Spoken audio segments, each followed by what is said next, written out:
So, may buntag guys. Nagsog ba day kog saging guys oh nga kadis nun guys kay kinsay nakaralit dani guys nga nagsubag saging guys. So nag-aso-aso pa gyud siya guys oh. Sa ay pa gyud na ako ni siya giko sa kalayo guys. So wala may ginamos guys. So nakita ninyo ni guys. Smart para plato guys. Oh, di ba?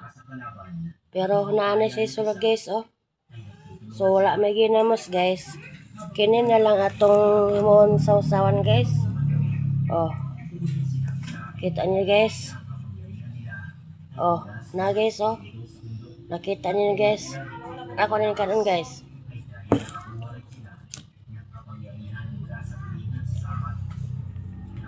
Gamit kayo ay.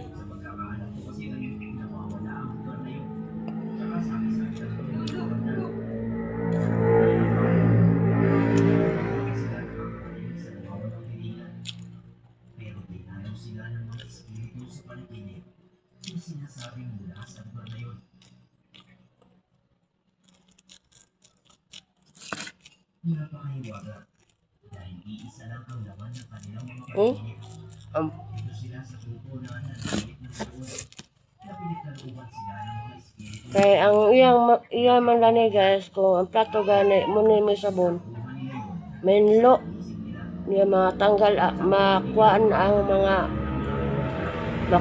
mga mantika-mantika ay. Oh, gapula na ako baba guys.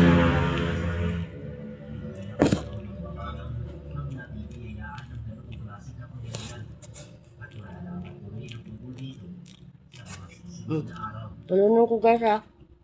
Ang susunod daw namin pupuntahan ay isa sa pinakamagandang mambabarang sa ligid.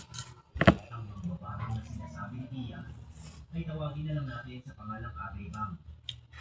So, Wala edit ha. Wala edit yun guys. Diba? Salamat sa pagtanaw.